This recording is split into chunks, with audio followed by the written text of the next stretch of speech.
Hey everybody, Tall Family Films here. Have you ever had the experience where you're slowing down, usually from a higher speed like 40, 45 or more, and the steering wheel is shaking pretty badly as you're braking? So this is exactly what was happening to me, and I have the solution for you. So this job today is on a 2012 Acura MDX, but it doesn't matter what kind of car you have, because this problem is generic to all cars. And the problem is actually the rotor. So here I have the new rotor, and I'm going to be replacing the rotor that's on the car. The rotor has gotten warped over time simply because it has gotten too hot. And there is the chance that you could turn the rotors, which means you take them somewhere and they will flatten them again. But I'm going to show you in this why I don't do that, and you can make that decision for yourself. Okay, so to do this, we need to remove the entire brake caliper. Here's one bolt right here. The whole entire bracket will come off if we remove that bolt, and there's a matching bolt here on the bottom. And we're going to take both of those off, and the entire caliper bracket with the pads in it and everything will come loose. Okay, so if you're going to try to do this with a breaker bar and not using an impact wrench, you do have to recognize that this is all the space you have. You're limited in the amount of space that you can get a breaker bar in there. So I highly suggest the use of an impact wrench to get this done.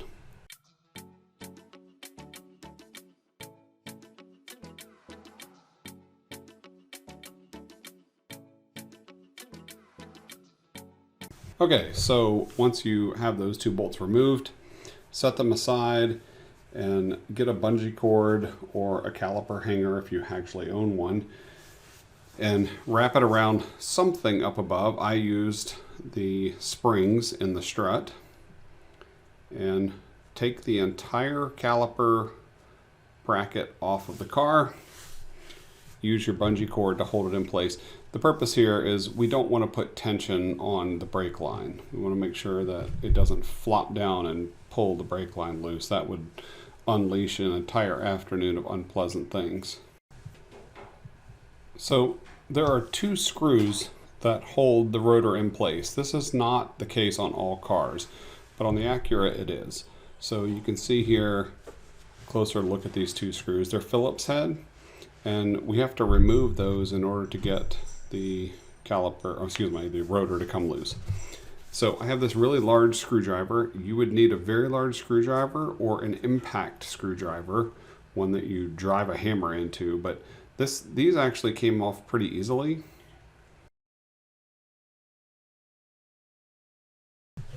And once you've done that, the rotor should easily come off the car. So just for fun, I thought it would be interesting to measure this rotor using a caliper. Yep, I thought of all those jokes.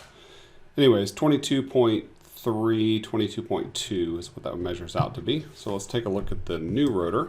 Okay, so the new rotor measures out to be about 23.1, so just about a millimeter thicker.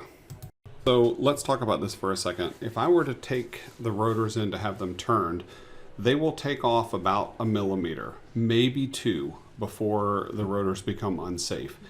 If these rotors warped at 23, which was their original size, and now they're at 22, if I turn them, they will certainly warp again. So my thought is it's not that much more for me to just go ahead and replace the rotors rather than to turn them. Turning them also means I have to take them somewhere and wait several hours while they do it. So here we go. Let's put these new rotors back on. You can see the screw holes are just to the right of the lugs themselves, and I need to match that up with what we have on the rotor here. So let's go ahead and slide this rotor on. So now I have the holes correctly aligned. I always suggest when you're working with brakes or suspension, anything that you don't want the screws or bolts to back themselves back out on due to vibration, I suggest you use thread locker, and that's what we're going to use here. So I'm applying a little bit of thread locker to the threads of the screw and put them back in.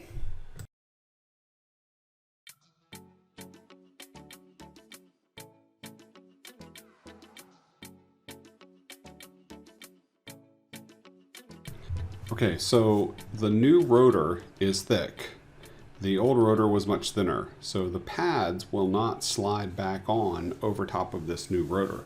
So we have to find a way to fix that. So luckily, the solution is pretty simple. So I'm going to take the brake pad that is closest to me.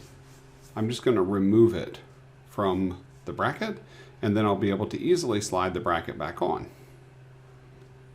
So we just pop this brake pad out and set it aside, and now we can reattach this bracket.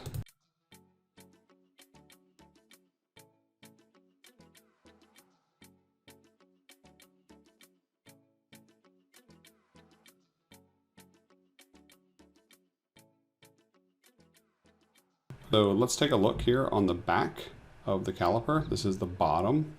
You'll get a better view of that here as we back away. We're going to remove that 17mm bolt so that we can have better access to the caliper, so that we can compress it a little bit and get the brake pads to fit back in.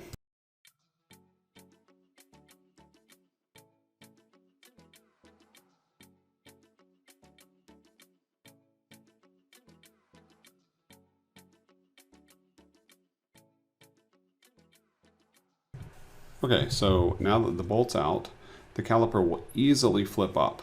This is why we did the bottom and not the top. If you did the top, you wouldn't be able to flip it like this. Okay, so now that that's done, let's take a closer look here. I need to compress the caliper in just a little bit. So I'm going to take the two brake pads together. By the way, see that little pin? Remember that goes on the inside, and the other one doesn't have a pin on it like that. So I'm going to put those in here. You could use a C-clamp. For me, it's easy. I have this gigantic wrench. If you have a very large wrench, or sorry, pliers. If you have very large pliers like this, this will make it a little bit faster for you. So that's what I'm going to use to compress both sides of the caliper back in just a little bit.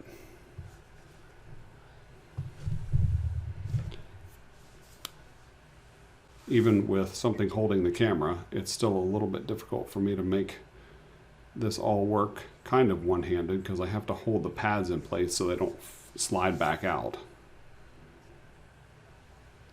Okay, so that should do it. I've just compressed them just a tiny bit. So now let's put the pads back in.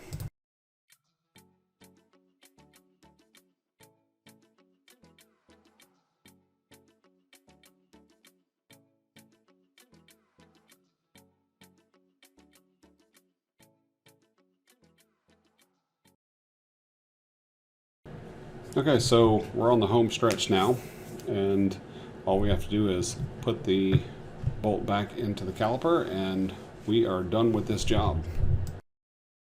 So as always, if this video has helped you, you can really help me by subscribing to my channel and giving this video a thumbs up.